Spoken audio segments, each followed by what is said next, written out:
Ladies and gentlemen, welcome back to another Money Manziel MMA production.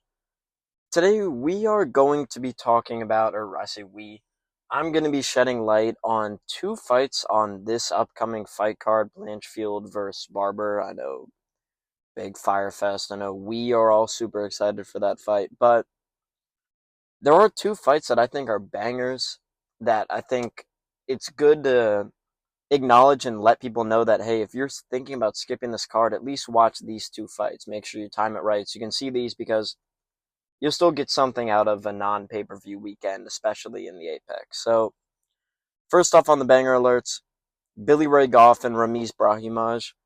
This is one where obviously a casual fan is not going to know anything about this fight. Billy Ray Goff hasn't fought in over a year, and Brahimaj last fought in November on 309. But let me tell you this, Billy Ray Goff was on a 5-fight KO streak before his last fight, where he actually went to war with Troy Waters. You could have argued that he won the fight, watching it back. 30-27 was wide. It was one of those fights where every round was a toss-up, so it's possible you could get 30-27, because if you judge a certain way, then you would have given Waters the rounds. If you judge another way, then maybe Goff would have gotten the rounds. Either way, it was a super fun fight. I mean, you're looking at the strike numbers here, roughly close to 500 combined significant strikes thrown between the two of them. He shot 12 takedowns. He does like to grapple, but he has finished 7 out of his 9 wins. So, inherently, I actually really like Billy Ray Goff's style, because he's super aggressive. I mean, he doesn't get enough credit for it, and people don't really know him because he hasn't fought extensively. I mean, the guy has been out for a year.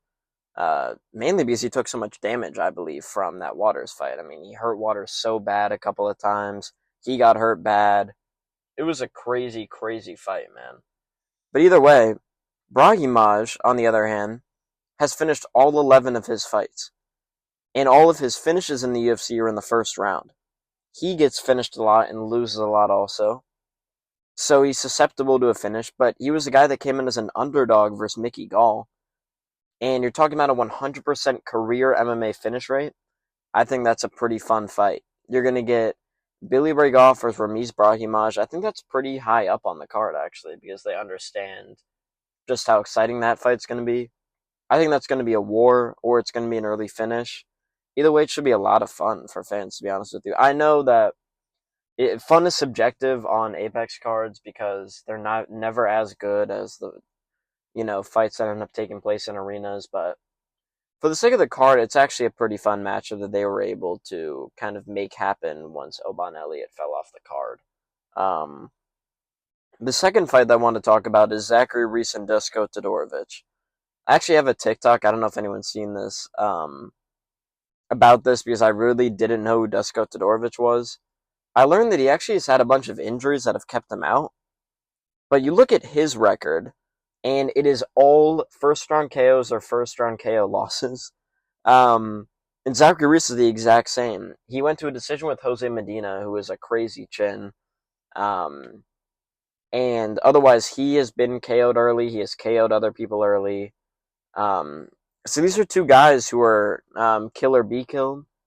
And I think, again, for an Apex card, it's looking like one of those cards where everyone says it's super boring, and it is, and the UFC's going to get away with it because the actual fights end up being really fun on the card. Like for Zachary Reese, KO'd Julian Marquez in 20 seconds when they fought. He was an underdog versus Julian Marquez. That goes to show how low people actually rated him as a fighter. If you are an underdog to Julian Marquez. Imagine being an underdog to Julian Marquez. I honestly think that a random person who weighs 185 pounds could step in there with Julian Marquez if they got a little bit of grit, they got a little bit of spirit in them, and they could genuinely knock him out. I think my grandma could chin Julian Marquez, because he's been knocked out in all 5 of his last fights. Tough for Julian Marquez, but it worked out for Zachary Reese, so good for him. Congrats to Zachary Reese on that. If you look at Dusko Todorovic's last KO win, it was versus Jordan Wright. Now, we did get controlled in that fight, but Todorovic is nasty in his striking. Clearly, the grappling defense is a concern, so I would watch out for that probably if we're just talking generally.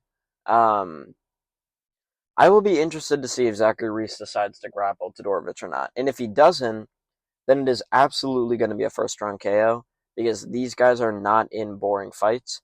Neither of these two fights are boring fights. They have to be exciting because that is just how these guys operate.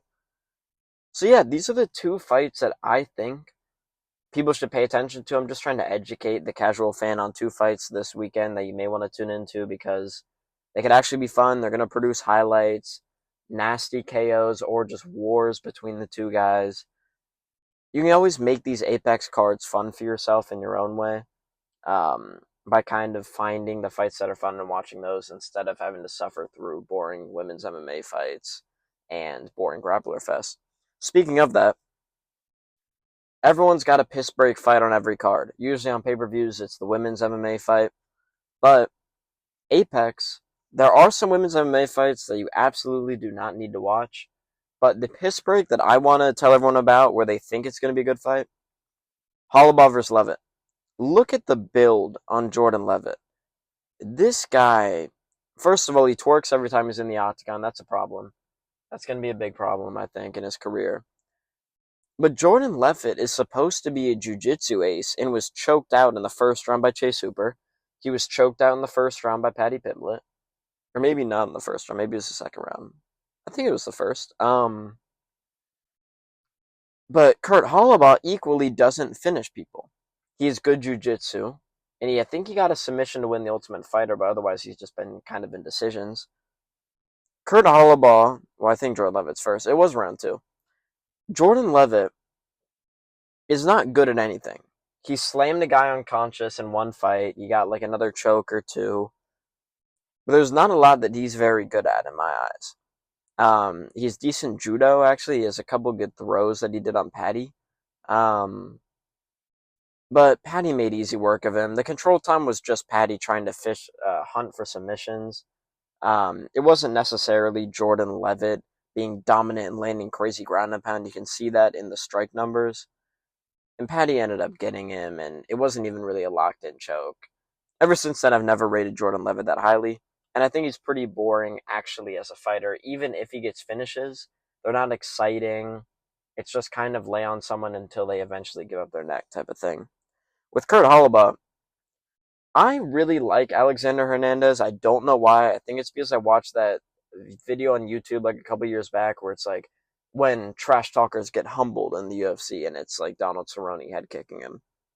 But we cannot give people passes for losing to Alexander Hernandez in 2025. Now, arguably Holloway won this fight. I think if people watch it back, they might just give Hernandez the final round and that the 30-27 was crazy.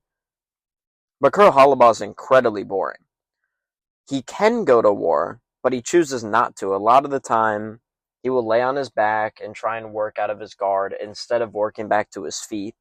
That was what happened in the Hernandez fight, where he has the power, he has the boxing to get in there and to land big punches on guys and cause some serious damage, but instead he kind of chooses to lay on his back a lot whenever people take him down.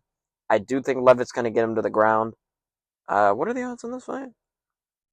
Yeah, that's why the odds are where they are. More than 2-1. I think Levitt's going to get him down. He's going to control him, and he's probably going to submit him more than likely. Maybe not submit him, but maybe just finish him win a decision. It's going to be a boring fight where Levitt gets Holloway down, and if you bet on Kurt Holloway, he's just going to be sitting on his back the entire time. So, take your piss break during Levitt versus Holloway, and your life will look exactly like Daniel Cormier and Dustin Poirier here.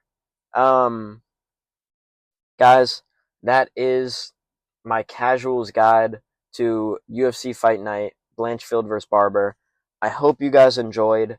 If you're coming from my TikTok, I really appreciate it. I did miss a day, so I'm sorry about that. But I still post all the time. You know, I'm not leaving you guys short of content. And if you're new just to the YouTube, then please subscribe. I'm at 691 right now. Let's get to 700. Thank you guys so much for watching. I hope you guys actually learned something and will take into account what I said here about what fights are good and what fights aren't on this card. and I will see you in my next upload.